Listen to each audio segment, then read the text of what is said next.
নমস্কার বন্ধুরা, আজকে আমি দেখাবো কিভাবে নাইটি থেকে আমরা বাড়ির পরার জন্য জামা বানাবো। এর জন্য কয়েকটা মাপ লাগবে। টোটাল লম্বাটা কত,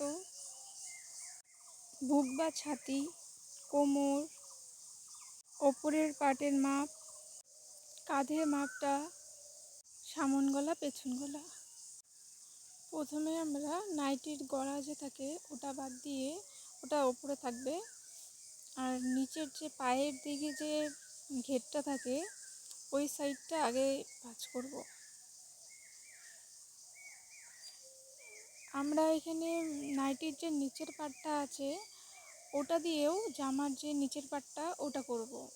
তাহলে আমাদের যে নিচের যে ঘেরাতে সেলাইটা আছে ওই সেলাইটা আর দিতে লাগবে না, কারণ নাইটিতে ওই সেলাইটা দেওয়াই থাকে। প্রথমে আমরা সোজা করে নাইটিটা এভাবে করে এক ভাঁজ করে নিলাম, তারপরে আবার ভাঁজ করে নিলাম। এই তো লম্বার যে মাপটা নিয়েছি ওটার থেকে ওপরের পাটের 13 বাদ দিব।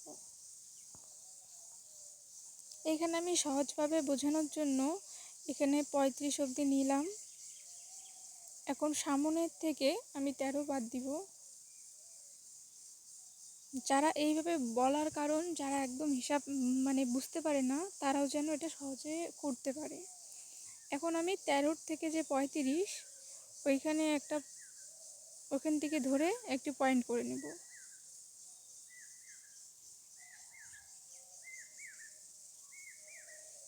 এই পয়েন্টের থেকে আবার আমি হাফ ইঞ্চি পরিমাণ বেশি একটি পয়েন্ট করে নিব। এটাকে বলে 1 ইঞ্চি, এটার হাফ ইঞ্চি। তো আমি ওটার থেকে এখন তাহলে হাফ ইঞ্চি একটা দাগ দিয়ে নিই। এখন এটা আমি সোজাসুজি দাগ দিয়ে নিব।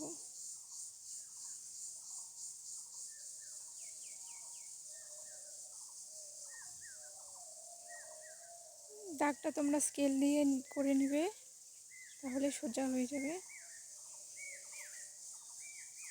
এখন আমি এই সোজাসুজি কেটে নিব।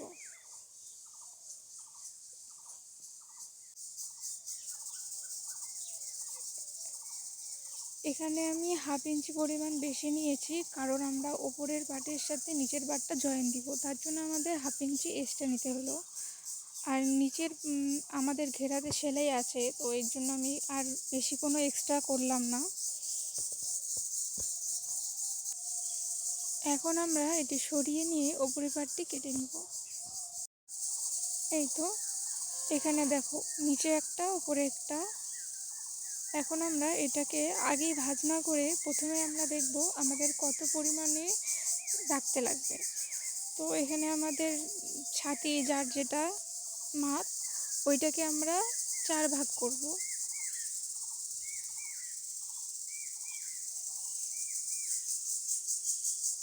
এখন 4 ভাগ তোমরা নর্মাল যেভাবে করো ওইভাবেও করতে পারো, নাহলে এইভাবে প্রথমে এই যে 32 নিয়ে নেবে, 32কে আবার হাফ করে নেবে, সেই হাফকে আবার হাফ করে নেবে, এইভাবে আমাদের 4 ভাগ বেরিয়ে যাবে। এই যে হলো, তারপরে আবার একটা ভাঁজ করে নেব, তাহলে আমাদের 4 ভাগ হয়ে গেল। এখন এই মাপটার সাথে আমরা 2 ইঞ্চি পরিমাণ যোগ করব। যোগ করে ওই হিসাবে আমরা কাপড়টা ভাঁজ করব।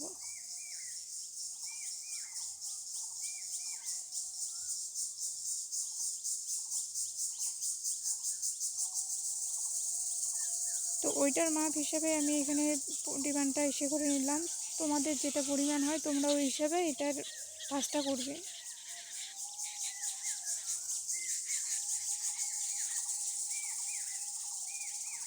কাপড়গুলো একটু ভালো করে সব মিলিয়ে নেবে, নাহলে তেরা বেঁকা হতে পারে।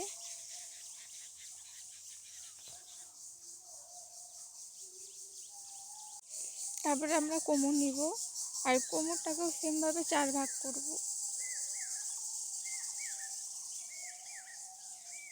এই যে প্রথমে কোমরটা নিয়ে ওটাকে আমরা হাফ করব।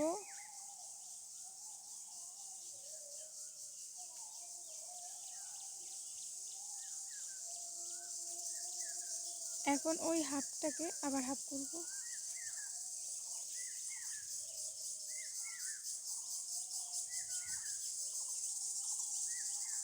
এখন এটার সাথেও আমরা 2 যোগ করব।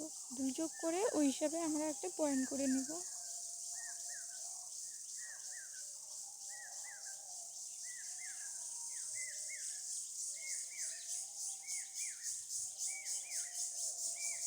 এখন আমরা উপরের পাটের লম্বাটা নিব, যেটা আমি এখানে 13 নিয়েছি।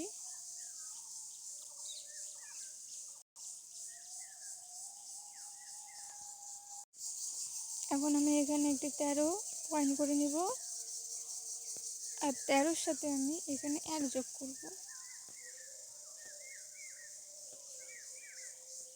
কারণ হলো আমাদের নিচেরটার সাথে উপরেরটা সেলাইয়ের জন্য নিচের ওখানে আমাদের হাফ ইঞ্চি লাগবে, আবার উপরের দুটি কাজ জয়েন করার জন্য ওখানে হাফ লাগবে। এর জন্য আমি এখানে 1 ইঞ্চি পরিমাণে বেশি নিয়েছি।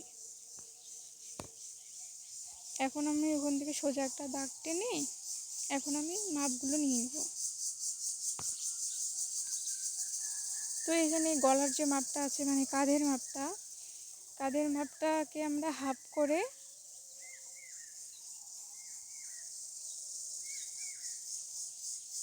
তারপরে ওখানে একটি পয়েন্ট করে নিব।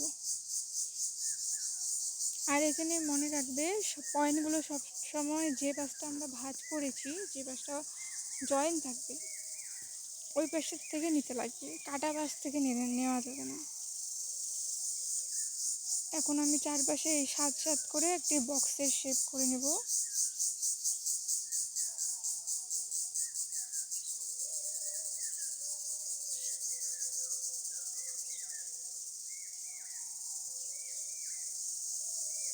সোজা দাগ টেনে নিলাম।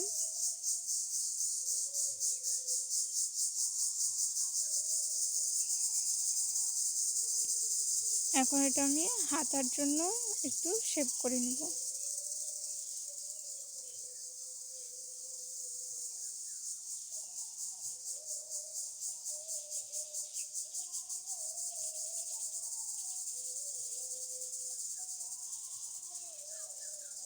মোটামুটি ওই কোপের বাইরে 1 ইঞ্চি পরিমাণের বাইরে দিয়ে ওই হাতার শেপটা আসবে। এখন আমি সামন গলা পেছন গলা একই নিয়েছি, 5 নিয়েছি। তো আমি যেখানে লম্বা দাগটা দিয়েছিলাম ওখান থেকে আমি 5 ইঞ্চি পরিমাণে একটি পয়েন্ট করে নেব।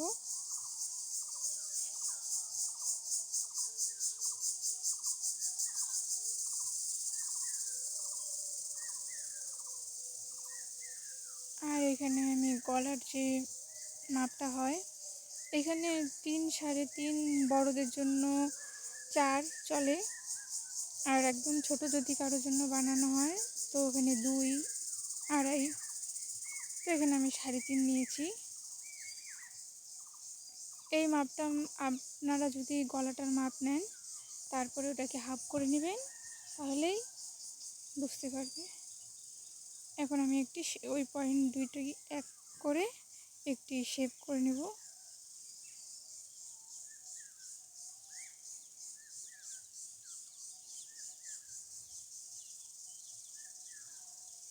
তো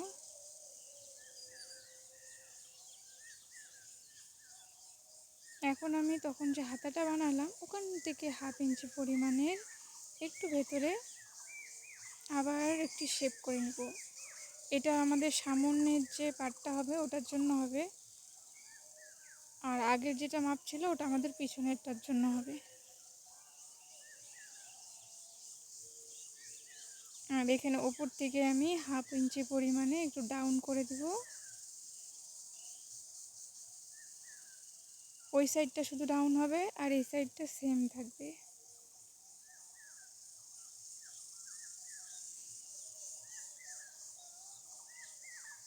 আমার যেহেতু দুটি গলায় একই, তো আমি এখন প্রথমে এইভাবে দুটোই একবারে কেটে নিব।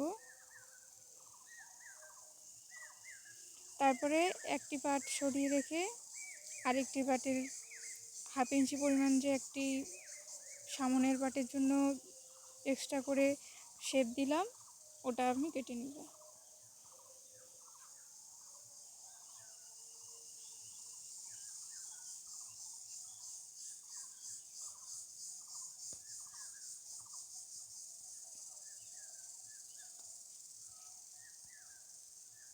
যাদের বাড়িতে মেশিন নেই তারাও খুব সহজে এইভাবে জামা বানাতে পারবে। আমি হাতেই কীভাবে সেলাই করে জামাগুলো তৈরি করতে পারবে আমি দেখিয়ে দিব পরের ভিডিওতে। তো আমাদের জামা কাটা শেষ।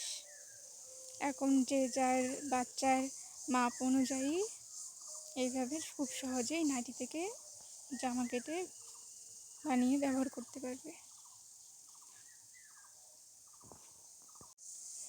আমার ভিডিওগুলি যদি ভালো লাগে তো অবশ্যই পাশে থাকবে।